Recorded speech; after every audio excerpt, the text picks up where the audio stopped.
Uma produção. Bruá. A Orca Assassina.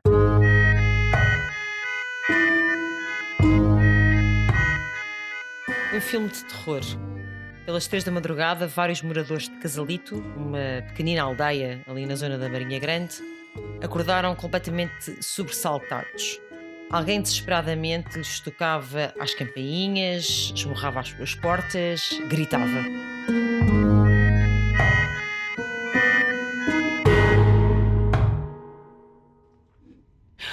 Era Sandra Maria Simões Jorge, que estava apavorada e que berrava: "O meu pai matou a minha mãe, a minha irmã, e quer matar-me a mim também." Com medo, em terror, ninguém abriu a porta. Silêncio. Na rua deserta, um homem que vinha de um café de uma localidade vizinha hesitou, mas acabou por socorrer a rapariga de apenas 14 anos. Meteu-a no carro e levou-a de volta para o café de onde tinha partido. Depois chamaram a GNR. Depressa se confirmou que o pai da jovem em fuga tinha efetivamente assassinado a mulher com 5 facadas. 5 facadas. Demonstrava bem a intencionalidade do ato e a raiva que lhe subjazia. E depois teria assassinado também Anabela, a filha mais velha, de 16 anos, portanto 2 anos mais velha do que a Sandra, com exatamente o mesmo número de golpes. 5 facadas nas costas. Mas não só. Vítor Jorge, 43 anos, trabalhador num banco na Marinha Grande, aparentemente um homem banal, tentara também matar Sandra, que depois escapou e então andou depois de porta em porta a suplicar auxílio. Este é um dos maiores homicidas em massa portugueses. Vítor Jorge, o assassino do osso da baleia. Esse osso só poderia ser o maxilar, cabocanha, e não de uma baleia qualquer, de uma orca que consegue engolir 7 de uma vez. Vítor Jorge levou a filha do meio até ao pinhal. Quando Sandra chegou, logo se deparou com o cadáver da mãe e também com o corpo da irmã, que ainda respirava com dificuldade, mas ainda respirava, ainda dava sinais de vida. Ela implorou, rogou ao pai que imediatamente chamasse uma ambulância e que salvasse pelo menos a irmã, mas ele sentenciou: é tarde demais. E seria. Anabela viria a falecer minutos mais tarde por asfixia, pois tinha já sangue, uma hemorragia de sangue na cavidade pulmonar. Sandra então começou a lutar com o pai para lhe tirar a faca e acabou de facto por conseguir partir a lâmina e cansar o pai, cansar o homicida, que ao vê-la fugir por ali fora do pinhal, completamente lívida, assustada, transida de medo, ainda disse: vai e cuida do teu irmão, tens muito para sofrer. Sandra de facto fugiu e acabou por ser resgatada pelo tal forasteiro que passava de carro. Já o menino, o tal irmão de apenas 10 anos, foi mais tarde encontrado em casa, na sua própria cama, a dormir o sono dos justos, com uma elevada quantia de dinheiro a seu lado. Não tinha dado por absolutamente nada. Já quem deu conta de tudo, rigorosamente tudo, foram as outras 5 vítimas dessa noite. Pois é, Vítor Jorge, trabalhador num banco, numa dependência bancária na Marinha Grande, aparentemente um homem comum, não matou apenas a mulher e a filha, tentando matar também a menina do meio. Vítor Jorge matou mais de uma mão cheia. Matou 7.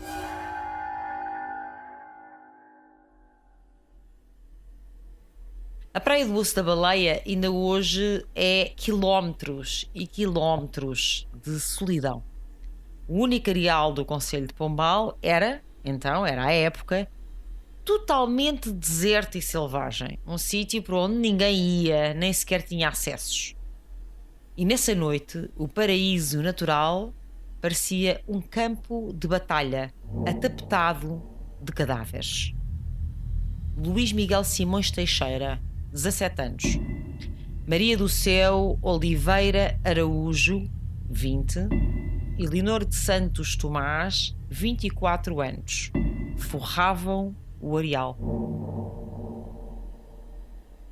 Convidados por Leonor para passarem o fim de semana em sua casa, tinham festejado no domingo, dia de anos, e saído de lá, já tarde, já à noite, rumo à estação de comboios da Guia, a menos de 7 km. Tinham ido à boleia de Vítor Jorge. Vítor Jorge na sua 4L, amigo colorido de Leonor, embora fosse muito mais velha, ela com 24, acabados de fazer, ele com 43, que também tinha estado no aniversário. Com eles, nessa 4L, seguiam também outros 2 amigos, pois contam bem, e ainda faltam 2 vítimas. Exatamente. Seguiam também de outros 2 amigos, Isabel Fonseca Moreira, 21 anos, e José Pacheco, o seu namorado, 22 anos, aspirante da Força Aérea. Mata 7 executou todos. Não escapou nenhum. Nos dias seguintes, não havia quem não o temesse. Ele estava desaparecido, só foi encontrado mais tarde, no local curiosamente chamado Casais do Além, mas enquanto foi e não foi descoberto, até os guardas andavam à procura dele, mas não o queriam encontrar. Estava toda a gente aterrorizada. Quantos mais mataria? Teria mais planos para execuções em massa, como aquela que tinha acabado de perpetrar na praia da mandíbula da orca, do osso da baleia? Vítor Jorge deixou muitas pistas.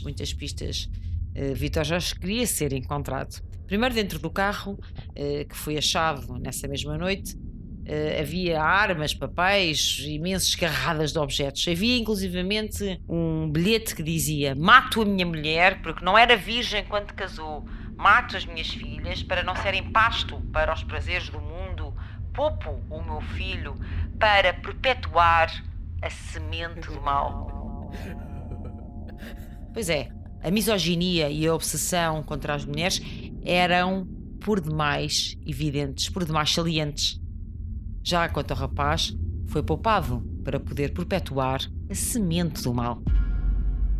Uma das raparigas foi morta com um pedaço de pinheiro que Vítor Jorge cortou e que usou como marreta. Essa rapariga estava desfeita, irreconhecível. Ela ainda conseguiu fugir, mas não conseguiu ficar escondida, caladinha. Ela gemia, chiava em pânico e ele seguiu-a pelo som, porque a noite era breu, era tudo escuro, e Vítor Jorge encontrou o seu animal acossado, pondo fim à pouca vida que ainda lhe subsistia. Depois, mais tarde, de serem encontrados estes primeiros cadáveres, que então faziam o areal da praia, foram aparecendo os outros corpos. Primeiro surgiu o cadáver de José Pacheco, que foi devolvido pelo mar e apresentava 6 buracos do tamanho de berlindes debaixo do braço, na parte lateral do torso. Tinha sinais que também se tentou defender sem sucesso. O pobre do José Pacheco, o jovem José Pacheco, foi atingido por uma caçadeira de zagalote, uma espécie de chumbo para apanhar caça grossa, e foi a curta distância, porque tendo em conta o tipo de ferimento da bala, o tipo de perfuração da bala, a análise chegou a essa mesma conclusão. Portanto, foi de facto uma execução sumária. O 7º cadáver deu à costa em plena sexta-feira, dia 13 de março de 1987, durante a reconstituição do crime no areal do osso da baleia. Era o corpo de Isabel Moreira e estava todo roído da cintura para cima, mas tinha as suas pernas preservadas por umas meias de nylon. Durante a reconstituição do crime, a postura do assassino disse tudo. Foi completamente fria. gelada, criopreservada. Vítor Jorge explicou os detalhes mais macabros, com sistematicidade e clareza, sem pinga de emoção. Aliás, teria até tido alguma estratégia nesta noite. Primeiro liquidou o paraquedista, o José Pacheco, que era o único que de facto lhe podia fazer frente, até porque todos os outros vinham de uma festa, estavam ligeiramente ou muito alcoolizados, e o outro rapaz que foi vítima era muito menos robusto, muito menos fisicamente pujante do que o José Pacheco. De resto, quanto às pistas de Vítor Jorge, ele próprio fez chegar ao jornal Correio da Manhã o seu diário de mais de 100 páginas, que o jornal acabou por ir publicando em tomos. Neste diário se revelava um homem torturado, traumatizado, que há vários anos estava obcecado com o massacre e até se deleitava fantasiando outros tipos de chacinas. Vamos ler um pouco. Em 12 de setembro de 1986, pensei no que seria necessário para poder arrasar a fábrica de material de guerra do Braço de Prata e como seria catastrófico para a Grande Lisboa. Se me fosse dada essa possibilidade, seria eu o portador de uma bomba que aniquilaria uma parte deste país. Por outro lado, queria criar um engenho explosivo de grande potência para poder colocar numa das grandes discotecas do distrito, Quiai, Sunset, Rio Mar, apenas para desfrutar do prazer mórbido de sentir os gritos de morte em paralelo com o prazer da dança. Vítor Jorge, de certa forma, parecia bastante adiantado para o seu tempo, considerando os homicídios em massa que o século XXI já conheceu em discotecas e noutros lugares de lazer e divertimento públicos. A verdade é que Vítor Jorge foi abandonado pelo pai, que só o viria a reconhecer depois de adulto. Foi criado pelos avós até aos 8 anos, a altura em que passou a viver com a sua mãe num quarto em Lisboa, apenas para assistir ao vivo, em direto e a cores, à progenitora a prostituir-se. Seria uma prima, uma estilista reconhecida, residente estabelecida em França, que diria que Vítor Jorge teve uma infância muito difícil, passou por muita violência e nunca foi ajudado. A nossa família é maldita. Os Jorge são uma família maldita. O meu primo cresceu a ver a mãe com outros homens. Eu vi a minha mãe fazer um aborto grávida de 6 meses. Era um rapaz. O feto era um rapaz. Antes, ela tinha tido umas meninas gêmeas que o meu pai afogou com a bebedeira e o meu primo assistiu a tudo isso. Já ele mesmo declararia no tal diário que acabou por ser célebre. No fundo, vivi odiosamente marcado e rodeado por mulheres de larga experiência aventurosa, como a minha mãe, minha mulher, e agora tudo leva a crer a minha filha. Vou guardar tranquilamente que uma provável neta prossiga no mesmo caminho? A maioria das mulheres vive unicamente para o prazer da carne, do luxo e ostentação, encobrindo desse modo toda a miséria espiritual que reside dentro dela. Bom, escorre fel e bilis em cada uma das letras destas palavras. Seja como for, Vítor Jorge acabou por ser então encontrado por uma velha amiga numa casa em Casais de Além. Não a confundir com Casais do Além. Acabou por ser detido, participou na reconstituição do crime, admitiu os seus atos e, claro, foi julgado. Já o tribunal nunca aceitou bem a tese da inimputabilidade. Durante o julgamento, o Tribunal da Marinha Grande, nesse mesmo Tribunal da Marinha Grande, o Vítor Jorge, como dito, confessou os crimes, pediu para ser internado para o resto da vida e alertou para o perigo de um dia vir a matar mais gente. Tomem bem nota disto. Ele alertou para o perigo de vir a matar mais gente. A equipa de médicos liderada pelo célebre professor Eduardo Luís Cortesão, considerou-o doente e de alto risco para a comunidade. Mas isso não chegou a fazer letra, a vingar a tese do tribunal, E Vítor Jorge foi considerado um preso, um delito comum. Mesmo assim, e porque à época era assim que Portugal fazia justiça, porventura não tão diferente assim do que é hoje, mas enfim, Vítor Jorge apanhou 20 anos, devia ter cumprido 16 e 8 meses. Como beneficiou de várias amnistias, cumpriu 14. E acabou por morrer aos 69, porque depois então, de ter cumprido a sua pena, emigrou. Morreu aos 69 na ilha de Córsega, em França, em 2019, onde residia 16 anos. Ou seja, Vítor Jorge esteve ainda a viver em França 16 anos depois de ter sido libertado, depois de ter cumprido a sua pena.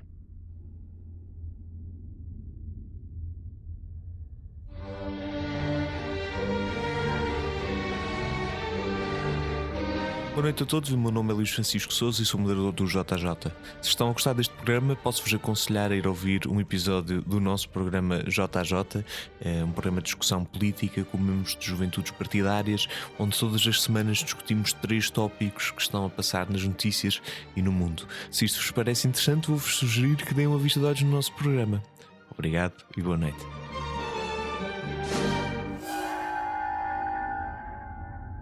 Quando esteve detido, a orca assassina apresentou um comportamento irrepreensível. Ajudava na missa e a dirigir o coro dos reclusos, inclusivamente. Fazia muitas vezes de fotógrafo, sempre que era necessário registrar algum momento, e também chegava a fazer uma espécie de uns cestinhos de artesanato com pacotes de açúcar. Que prendada que era esta orca assassina!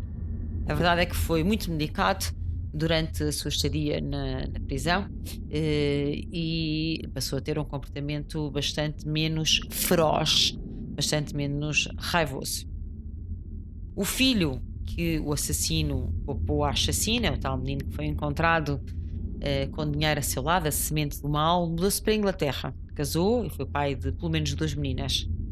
Sandra, a filha que escapou e que acabou por ser salva por aquele condutor que foi inesperado na sua vida, passou a residir na Marinha Grande e também foi mãe. Nunca nenhum dos 3 falou publicamente sobre a chacina do Osso da Baleia e raramente sequer mantiveram contacto entre si. Depois, durante os seus 16 anos em França, Vítor Jorge continuou a viver amargurado, continuou a viver, sobretudo, atormentado pelos seus fantasmas, pelos seus velhos fantasmas que nunca o deixaram, que nunca abandonaram a sua cabeceira.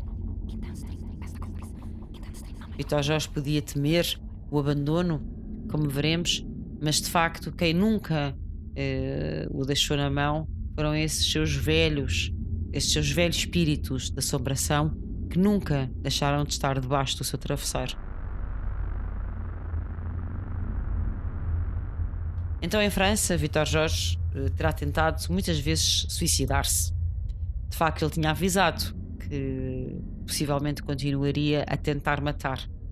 E tentou, pelo menos tentou matar-se a si mesmo, com medicamentos e com gás, mais de uma dezena de vezes.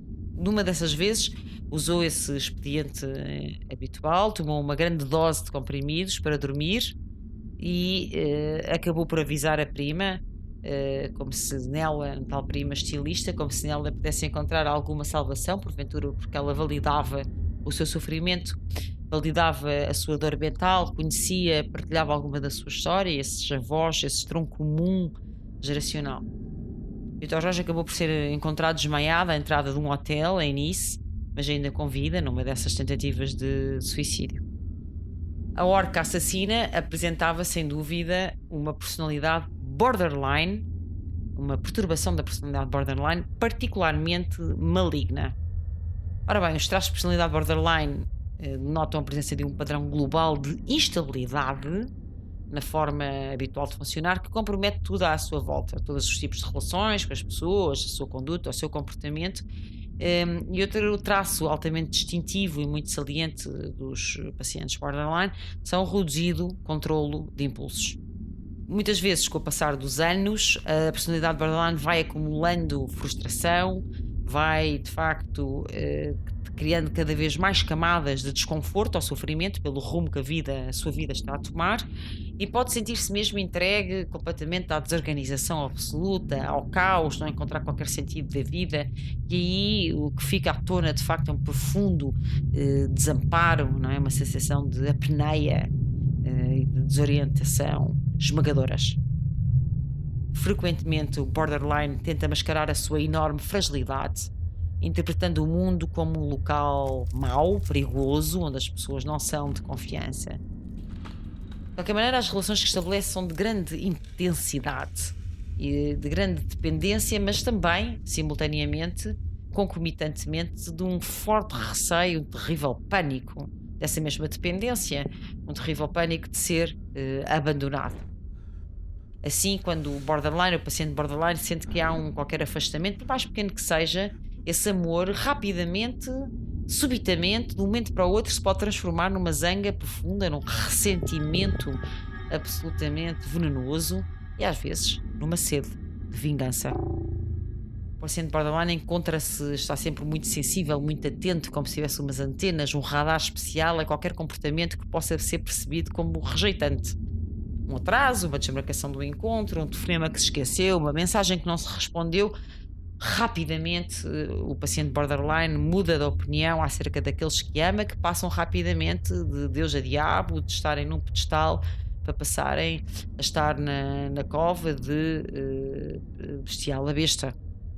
É como se em determinados momentos estas pessoas borderline pudessem sentir os outros significativos como sensíveis, protetores, merecendo ser intensamente amadas, mas no outro momento, no momento imediatamente a seguir, sentem-se profundamente traídas, negligenciadas, cuspidas para o fim do esquecimento, e isso desperta, ativa, estimula um ódio, uma zanga terríveis, uma zanga profunda. E o que acontece é que assim está-se a antecipar uma insuportável rejeição que faz com que a pessoa possa entrar então num túnel de descontrolo com uma ira absolutamente incontrolável. Porventura foi isso que sentiu o Vítor Jorge nessa noite. Ele andava de facto envolvido com essa miúda, Leonor, de 24 anos.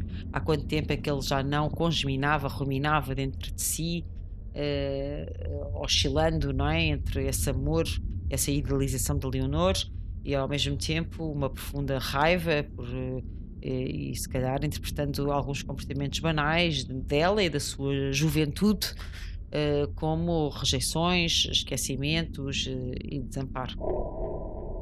Portanto, de facto, a verdade é que nestes pacientes borderline, nos momentos em que o objeto do amor passa de bestial a besta, nesses momentos podem surgir explosões vulcânicas de raiva incontroláveis, com uma exigência pujante, pulsante de mais cuidado, mais dedicação, e que de facto surgem expressas não como uma súplica, mas sim como uma exigência e com intensa frustração. Ao mesmo tempo, o paciente borderline vê-se a si próprio, tem uma grande instabilidade na sua autoestima, na sua autoimagem. Há grande indefinição, muitas vezes esse paciente não sabe bem o que é, como é, não sabe-se bem descrever, muitas vezes varia a sua percepção de si, o seu self narrativo, também oscila relativamente aos seus objetivos de vida, aos seus valores. Isto até pode chegar a atingir o emprego, mas é sobretudo ao seu trabalho, a sua ocupação, mas é sobretudo na esfera pessoal, onde isso tem mais expressão. Mas vamos voltar à praia do Osso da Baleia, não é? Nessa noite, Vítor Jorge mata 5 miúdos e a seguir vai buscar a mulher, assassina, 5 facadas nas costas, vai buscar a filha mais velha de 16 anos, faz o mesmo, ia buscar a outra miúda, a Sandra, que escapou por um triz, por uma unha negra, limpou 7 pessoas. Poderia eventualmente ter assassinado, morto ainda mais, se não tivesse ele ficado ferido no meio daquela refrega com essa sua filha que conseguiu fugir. Mas seja como for, nessa noite, o que é que estava Vítor Jorge a vivenciar? O que é que estava na mecânica, na sua economia psíquica? Certamente estaria esta raiva já antiga, já velha, que ele acumulava relativamente à sua mulher, achando que ela não tinha casado virgem, etc. Mas também essa insuportabilidade de ver as suas filhas adolescentes, a Anabela e a Sandra, crescerem, transformarem-se elas mesmas mulheres no objeto maior do seu ódio. Estavam a Anabela com 16, a Sandra com 14, como dito, e portanto de repente elas representavam as suas transformações corporais, as suas mudanças de personalidade, elas representavam já de facto esse odioso, essa raiva estava já encarniçada, tomava já forma nas suas próprias filhas. Não foi por acaso que Vítor Jorge de facto descompensou nessa altura esse fator de assistir ao crescimento, ao desenvolvimento sexual das suas meninas. Com certeza que foi altamente estabilizador e, porventura, a relação com a tal jovem de 24 anos, com a Leonor, também terá tido um papel preponderante. A verdade é que o Vítor Jorge não teve os cuidados psiquiátricos e psicológicos de que necessitaria para poder estancar essa sua hemorragia de violência e de rancor. A personalidade borderline, para ser diagnosticada do ponto de vista psiquiátrico, tem que obedecer a uma série de critérios e tem que ser pelo menos 5, todos, mas pelo menos 5 dos que eu vou passar agora a elencar. Esforços frenéticos para evitar um abandono real ou imaginado. 2, um padrão de relacionamentos interpessoais instáveis e intensos, caracterizado pela alternância entre extremos de idealização e extremos de desvalorização, como eu disse. 3, uma perturbação de identidade, ou seja, uma grande uma autoimagem muito instável. Impulsividade em mais do que uma área, gastos financeiros, abuso de substâncias, condução, comida, etc. 5, recorrência de comportamentos, gestos ou ameaças suicidas, ou comportamentos autodestrutivos, por exemplo, automutilação. 6, instabilidade afetiva, devido à acentuada reatividade do humor. Por exemplo, a pessoa pode estar muito bem disposta e no momento a seguir muito mal disposta. De facto, não é um paciente bipolar, é um paciente que no mesmo dia oscila de humor várias vezes e sem razão aparente. Sentimentos crónicos de vazio, uma raiva inadequada e intensa e muita dificuldade em controlar essa raiva. E por fim, ideação paranoide. Ideação paranoide transitória que pode estar relacionada com esse stress e sintomas dissociativos. Os sintomas dissociativos é quando há uma espécie de uma percepção desconectada de si mesma, como se a pessoa de facto não se reconhecesse nos atos, assim, na sua expressão mais cómica. É os estabelistas que falam na terceira pessoa, ou como aos bebés, não é? O Joãozinho comeu a papa, ou o Joãozinho vai para a cama. Mas como nos doentes de borderline ou noutras patologias onde aparecem estes esquemas dissociativos, de facto a pessoa, como teve essa sensação que foi outra que fez aquele ato, foi outra que não é ela própria, embora saiba que foi ela, a sensação subjetiva é de facto essa.